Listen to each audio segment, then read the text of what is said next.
¿Cómo están? Bienvenidos a una nueva mañana de radio. Estamos en el 28 de mayo ya del año 2020. Mira, primeros de diciembre del año pasado la Guardia Civil entregó sus premios anuales en coincidencia con la celebración de los primeros 175 años de vida del cuerpo. En varias ocasiones a lo largo de aquella gala evocaron los oradores la anécdota más conocida del fundador de la Guardia Civil, el duque de Ahumada. Aristócrata, por cierto, que no se entere Pablo Iglesias. Año 1844. A la recién nacida Guardia Civil se le había encomendado la vigilancia del Teatro Real porque iba a celebrarse un acto oficial al que acudía la reina Isabel y el presidente del Consejo de Ministros. Para garantizar la seguridad, se decidió cortar las calles que desembocan en la Plaza de la Ópera. Cortar calles, como se ve, no es novedad de nuestros días ni de la Navata en Galapagar. Ya se hacía entonces. A un cabo de la Guardia Civil le da órdenes su superior de que no permita el paso de carruajes. Un rato después viene un carruaje por la calle y el cabo lo para. No se permite pasar, le dice al cochero. El cochero protesta, dice, ¿este pasa? ¿No sabe usted lo que está haciendo? El cabo dice que no pasa. Asoma entonces la cabeza el ocupante del carruaje, que no es otro que el presidente del gobierno. Ábrame paso, le dice Narváez al cabo de la Guardia Civil. ¿Es que no ve usted quién soy? Y el cabo insiste en que no le abre paso. Y le dice, mire, la orden que he recibido es clara. No pasan carruajes. Por mi honor tengo que cumplirla. ¿Cómo llegó Narváez al teatro no se sabe? Probablemente lo tuvo que hacer a pie. Lo que sí se sabe es que hizo llamar al duque de Ahumada para quejarse por lo ocurrido y exigir un castigo ejemplar para el cabo ese tan descarado. El duque lo que le dijo al presidente del gobierno es que no había nada que castigar. Al cabo se le había dado una orden y la había cumplido. Trasládele fuera de Madrid, exigió el presidente del Consejo de Ministros. Y Ahumada entonces se va, abandona el despacho de Narváez y regresa al día siguiente con dos escritos para el presidente del gobierno. El primero es su dimisión como director general de la Guardia Civil y el segundo, el traslado del cabo para que lo firme el siguiente director. Narváez rompió ambos escritos inmediatamente y le dijo al duque de Ahumada que regresara inmediatamente a su tarea. Fin de la anécdota. En la Guardia Civil este sucedido se evoca como ejemplo del honor y la disciplina de las que hace gala el cuerpo. Honor y disciplina, ambas cosas.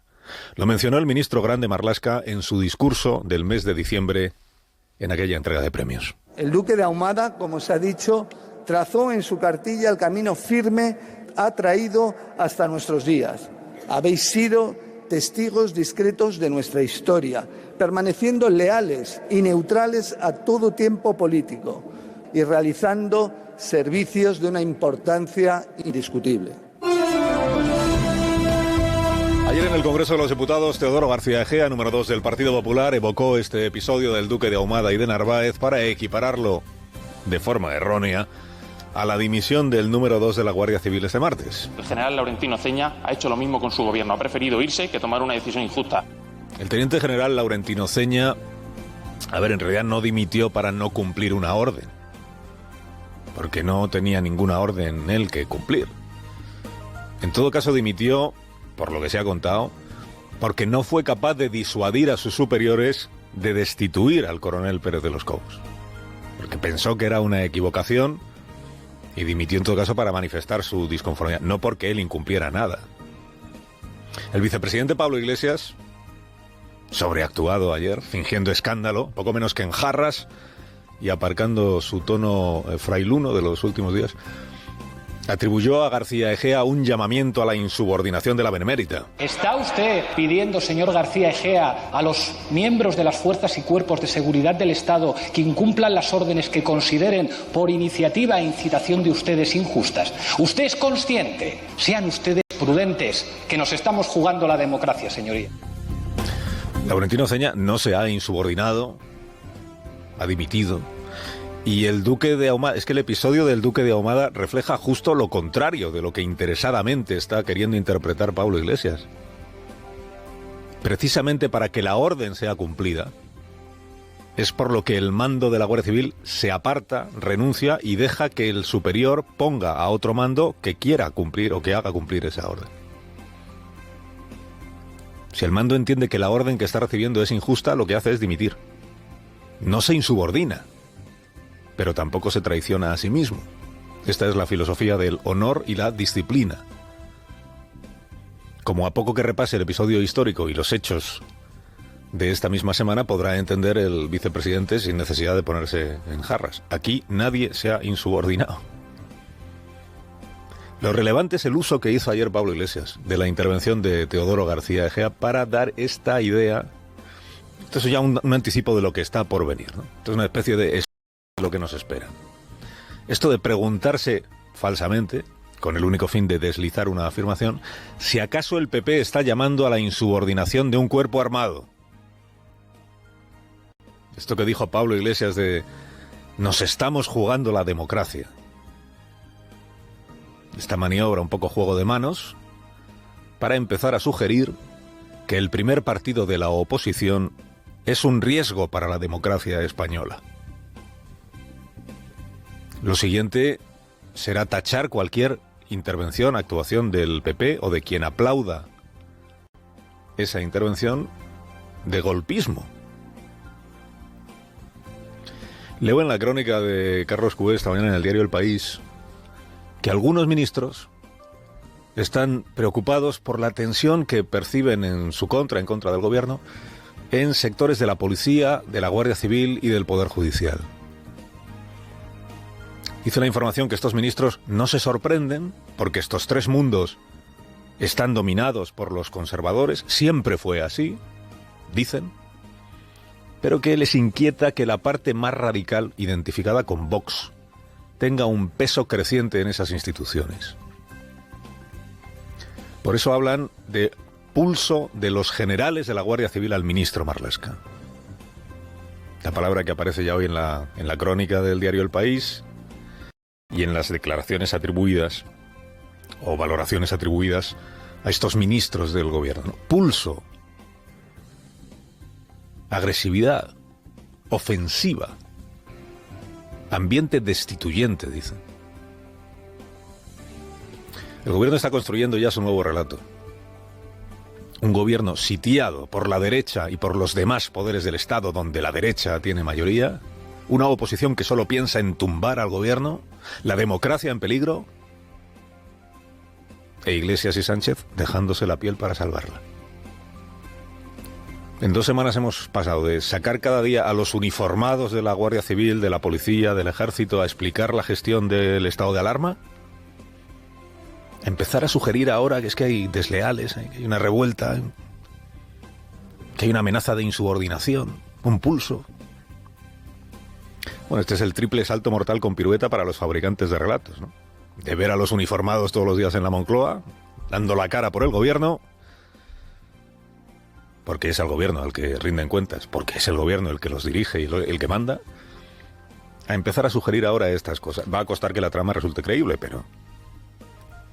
A ver, que la oposición quiera tumbar al gobierno es el pan nuestro de cada día en la vida pública española. La oposición anterior incluso lo consiguió, tumbar al gobierno con una moción de censura basada en una sentencia judicial. Se van a cumplir ahora 2 años. Estamos ya en el 4.º día de la crisis del Ministerio del Interior. Lista de bajas, pues llevamos Pérez de los Cobos, coronel, Laurentino Ceña, teniente general, Fernando Santa Fe, general, era el número 3 de la Guardia Civil. Ayer se produjo el cese. Unas versiones dicen que dimitió él, otras que ha sido relevado. En enero fue relevado el director general de la Guardia Civil, magistrado Félix Azón. Cuando un ministro se quita de en medio a 4 altos mandos altísimos de la Guardia Civil en tan poco tiempo, hombre, no podrá extrañarle que los llamemos crisis. Hoy el mundo lo llama purga. Bueno, crisis. Y no podrá extrañarle que nos preguntemos qué han hecho los defenestrados para merecer el relevo, cuándo y por qué han perdido la confianza de sus superiores políticos. No puede extrañarle al gobierno el escándalo. Y si le extraña, pues que imagine de qué habría hablado la prensa en nuestro país si en la instrucción del caso de la Púnica o del caso de la Gürtel, y al entregar los investigadores de la Policía y de la Guardia Civil sus informes al juez instructor correspondiente, el gobierno hubiera destituido a los responsables de la Unidad Central Operativa de la Guardia Civil o al máximo responsable de la UDEF. Ayer el diputado Rufián identificó al coronel Pérez de los Cobos, que ha servido como jefe de la Comandancia de Madrid con este gobierno, que antes prestó servicio en el Ministerio del Interior con el gobierno de Rajoy y el gobierno de Zapatero, que fue asesor de Alfredo Pérez Rubalcaba. Ayer Rufián lo identificó de forma despectiva con la derecha. Es terriblemente peligroso darle aire a la derecha. Un ejemplo, Pérez de los Cobos. Para Rufián, identificar a alguien con la derecha es lo peor que le puede hacer. Claro, Pérez de los Cobos ha sido hasta el lunes alto mando de la Guardia Civil con el gobierno de Pedro Sánchez, pero ayer no hubo nadie del gobierno de Pedro Sánchez que saliera a defender ni el nombre ni la trayectoria del coronel. Desde luego no lo hizo el presidente, que un minuto antes se había referido al destituido como un guardia civil. Nos criticaron porque un guardia civil en una rueda de prensa cometió un lapsus y ahora nos critican por haber destituido a un guardia civil, señoría. Guardia civil. Y que en la respuesta a Rufián eligió el presidente el estilo jabonoso, soltero en busca de pareja para salvar las próximas votaciones parlamentarias. Entonces, mi querido Gabriel, la mesa de partidos para negociar aquello del conflicto político catalán no está perdida. En múltiples intervenciones desde esta tribuna y desde el escaño, señoría, yo he dicho que vamos a reactivar la comisión bilateral de diálogo entre el Gobierno de España y la Generalitat de Cataluña. Entonces, tranquilo, Gabriel, tranquilo, que esta semana, como vuelvo a necesitar tu apoyo, pues no te voy a decir lo de la semana pasada. La semana pasada le dijo que para la derecha independentista con la que está gobernando Esquerra Republicana de Cataluña. En una terrible pandemia que está teniendo unas consecuencias económicas y sociales a las cuales este gobierno está dando una respuesta completamente distinta a la que le haría la derecha si estuviera gobernando, como hicieron precisamente después de la crisis financiera, recortando todos los elementos del estado del bienestar. ¿Cómo habría gestionado el PP la crisis del coronavirus? Da para escribir, si uno lo desea, una novela, porque como no ha pasado, pues se puede imaginar cómo habría sido, pero tiene el presidente Sánchez esta fijación por reescribir la historia, modificándola a su gusto, ¿no? La crisis financiera de 2008 empezó, como su nombre indica, en 2008. Rajoy no empezó a gobernar después de la crisis financiera. Empezó en plena crisis financiera, sustituyendo a Zapatero, que era quien gobernaba cuando empezó la crisis financiera. Suspender para 2011 la revalorización de las pensiones, reducir las retribuciones del personal del sector público, eliminar la prestación por nacimiento de 2.500 euros, reducir los gastos en farmacia mediante una revisión del precio de los medicamentos, los recortes del sistema de precios de referencia. Los recortes de 2010 los hizo muy a su pesar el presidente Zapatero, porque de no haberlos hecho no habría podido financiar los servicios públicos en nuestro país. Lo sabe Sánchez porque estaba allí de diputado votando esas medidas. Rajoy heredó una España en recesión que era candidata a seguir los pasos de Grecia, de Portugal, de Irlanda como nación naufragada, quebrada y necesitada de rescate. Sánchez nunca ha tenido con quienes le precedieron en la presidencia del gobierno lo que él reclama hoy para sí mismo, que es que se tenga presente la dimensión de la crisis que le ha tocado gestionar y la necesidad de haber impuesto a los españoles medidas duras, drásticas e impopulares, los recortes. Los recortes a la libertad de movimientos han sido la terapia para paliar la epidemia, como los recortes económicos de 2010 y de 2012 fueron la terapia para evitar que este país quebrara. Igual podría tener el presidente alguna vez la generosidad de admitir que él no es el primer gobernante al que le golpea un tsunami y hace lo que cree más acertado para paliar el daño que está sufriendo su país. No vaya a parecer que es él el capitán a posteriori de las crisis anteriores. Carlos Alsina, en Onda Cero.